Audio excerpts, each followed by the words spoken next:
दुर्गा नदी के किनारे बसा एक गांव फूलपुर। गांव में कुछ 100-150 लोग रहते थे। अंजलि, जो कि पास ही के जिले में रहती थी और 12वीं पास कर चुकी थी, उसके पिताजी ने बेटी को जल्दी विदा करने के लिए उसकी शादी फूलपुर गांव के मुकेश से करवा दी थी। मुकेश कभी स्कूल नहीं गया था और इस कारण वो पढ़ा लिखा नहीं था और बाकी गांव वालों की हालत भी मुकेश जैसी ही थी। मुकेश के घर में उसके माता पिता भी रहते थे। सासू माँ, मैं बाहर मंदिर तक जा रही हूँ, आधे घंटे में आ जाऊंगी। अरे अभी कहीं जाने की जरूरत नहीं है, चुपचाप जाके रसोई में रात के खाने की तैयारी करो। और ये घूंघट क्यों हटा लिया है तुमने? क्या पता नहीं कि इस गांव में औरतें बिना घूंघट के नहीं रहती? रात में अंजलि छत पर जाकर अपनी मम्मी से बात कर रही होती है। तभी गांव की 3-4 औरतें उसे देख लेती है और दरवाजे पर आकर उसकी सास से शिकायत करने लगती है। और क्या हुआ? अरे छत पे तो देखो, आपकी बहू मटक मटक के किसी से फोन पर बात कर रही है। दिन भर फोन पे लगी रहती है। अरे कल तो मंदिर के पास वो क्या कहते हैं, सेल्फी ले रही थी।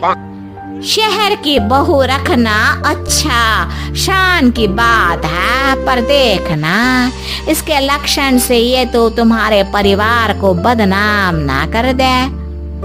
ये पहली बार नहीं था जब सास से गांव के लोगों ने अंजलि की बुराई या शिकायत नहीं की हो। अब तो ये रोज की बात थी। अंजलि ये सब सुन लेती है। जब वो नीचे जाती है तो मुकेश भी वहाँ आ जाता है। सास कहती है, बेटा, लोग घर आकर शिकायत करने लगे हैं बहू के कामों की। देख लो, पति हो, संयम से रखो इसे। माँ जी, मैं तो अपनी माँ से बात कर रही थी क्योंकि यहाँ कोई बात करने लायक ही नहीं है और अब मैं माँ के पास ही रहूंगी। वहाँ क्या रहना, वहाँ बाहर के लोग तो ठीक है पर घर के लोग भी इज्जत ना दे सके। अरे नहीं नहीं अंजलि, ऐसा नहीं है, धीरे धीरे सब ठीक हो जाएगा, तुम फिक्र ना करो। अरे बस कुछ बोलना ही नहीं है, सर पे चढ़ा रखा है बहू को। सास मुकेश की नरम बात सुन के वहाँ से मुंह चढ़ाकर चली जाती है। मैं तो कहती हूँ हम दोनों शहर चले जाते हैं। मैं पढ़ी लिखी हूँ, मुझे वहाँ नौकरी भी मिल जाएगी और थोड़े दिनों में आप भी वहाँ कुछ काम ढूंढ लेना। अरे नहीं नहीं अंजलि, हम यहाँ ना गांव का खेत, माँ पिताजी को छोड़कर शहर नहीं जा सकते। माँ पिताजी को कैसा लगेगा और गांव वाले क्या सोचेंगे? ये कहकर मुकेश सोने चला जाता है और अंजलि की गांव वालों द्वारा बुराई का सिलसिला बहुत दिनों तक चलता ही रहता है। लेकिन अंजलि गुस्सा ना दिखाते हुए समझदारी से काम लेती है। बारिश का मौसम चालू हो जाता है। जोरदार बारिश से पूरे गांव में हाहाकार मच जाता है। दुर्गा नदी में बाढ़ आ जाती है और बाढ़ का पानी पूरे गांव की फसल तबाह कर देता है। फसल की ये हालत देखकर गांव वाले निराश हो जाते हैं और बात तो यहाँ तक पहुँच जाती है कि कुछ लोग तो अंजलि को इस सब का दोषी ठहरा देते हैं। अरे पूरी फसल तबाह हो गई, पता नहीं किसकी नजर लग गई है। अरे जब से चौधरी परिवार में ये शहर की बहू आई है ना, तब से ही गांव की शांति चली गई है।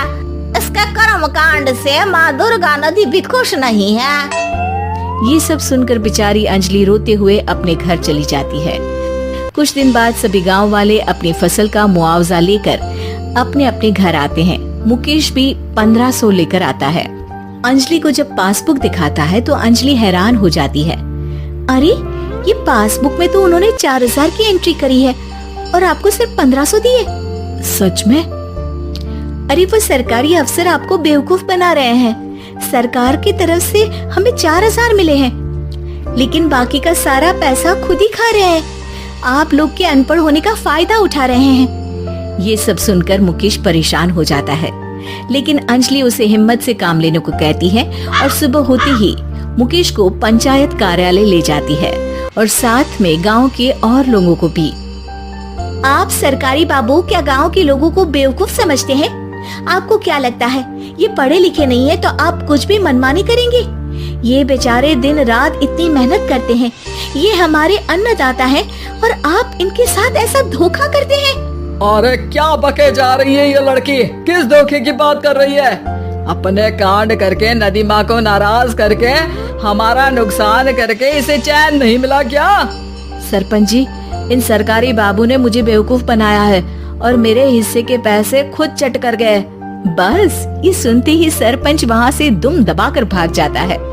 पता चलता है कि जनपद अधिकारियों ने गांव के सरपंच के साथ मिलकर सबके साथ धोखा किया है। सब लोगों का विरोध शुरू हो जाता है और आखिर में अधिकारी सब गांव वालों के हिस्सों के बचे हुए पैसे उन्हें लौटा देते हैं और कई दिन तक सरपंच गांव में लौटता ही नहीं। अंजलि, तुम नहीं होती तो हम गांव वालों को तो पता ही नहीं चलता कि ये हमें हर बार बेवकूफ बनाते हैं। हाँ हाँ अंजलि बेटी, हमें माफ कर दो। हम सब तुम्हें बुरा भला कहते रहे, लेकिन तुमने ही आज हमें बेवकूफ बनाने से बचाया है। हमें तुम पर गर्व है बेटी। अब समझ आया कि सरपंच तुमसे नहीं, तुम्हारे पढ़े लिखे होने से नफरत करता था। क्यों ना इस बार हम अंजलि को ही सरपंच पद के लिए चुन ले? क्या कहते हो गांव वालों? पढ़ी लिखी सरपंच। बस पूरा गांव अंजलि के लिए ताली बजाता है और अंजलि की सास उसे खुशी से गले लगा लेती है।